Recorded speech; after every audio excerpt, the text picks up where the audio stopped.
Hey guys, John from the John Muir Show here, and on today's edition of the John Muir Show, we listed off several of the ways in which the Democrat Party is trying to essentially rig the 2020 presidential election. We noted that you have had elite leftists in the past few years calling for getting rid of the Electoral College, that they're talking about wanting to let illegal aliens, convicted felons, children vote in our federal elections. I mean, the stuff they've been throwing out there is absolutely absurd.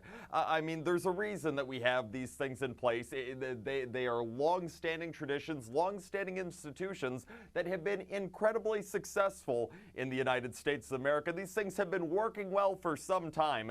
I mean, we're talking about stuff that's been working incredibly well for centuries in the United States of America.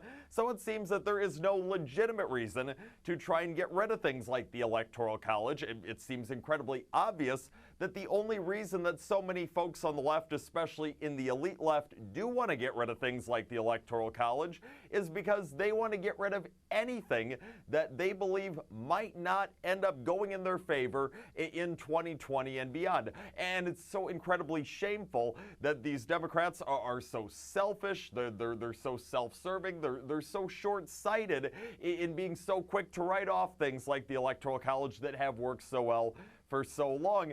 You see, Democrats, they haven't stopped with the things I've just listed. There are plenty of things that they're trying to do to stack the deck against Donald Trump and conservatives in 2020.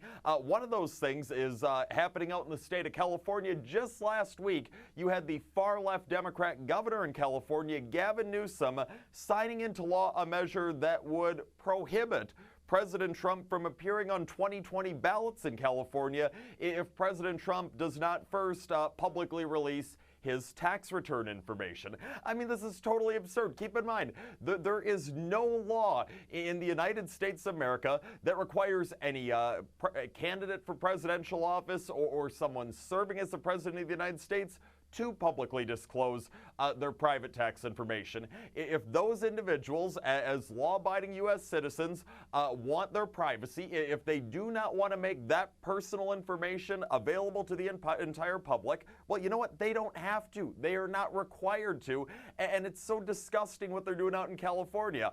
I mean, it's abundantly clear that they know that it's going to be incredibly difficult to beat Donald Trump in 2020, so now they're trying to say, oh, you know what? We don't even want to give him a chance to appear on the ballot. We don't even want people in our state who might vote for Donald Trump. We don't even want to give them a chance to vote for the person that they want to be president of the United States from 2021 to 2025. I mean, it's just so disgusting, the lengths that these Democrats are resorting to in their efforts to beat Trump in 2020. And look, quite frankly, I would have no problem if the Democrats would be trying to go about defeating Trump in 2020 the right way. I mean, beat him fair and square at the ballot box in November 2020. If you can do that, hey, you know what? More power to you. You know, that is the route they should be pursuing. Ever since the Democrats were embarrassed when they lost to Trump in November of 2016, you know what the Democrats should have done? They should have reflected. They should have said, look, okay, this was on us. We lost this election. Trump beat us fair and square. So you know what we need to start doing immediately? We need to start crafting a platform that appeals to those voters, those swing voters who went Trump, who went Republican instead of Democrat in 2016.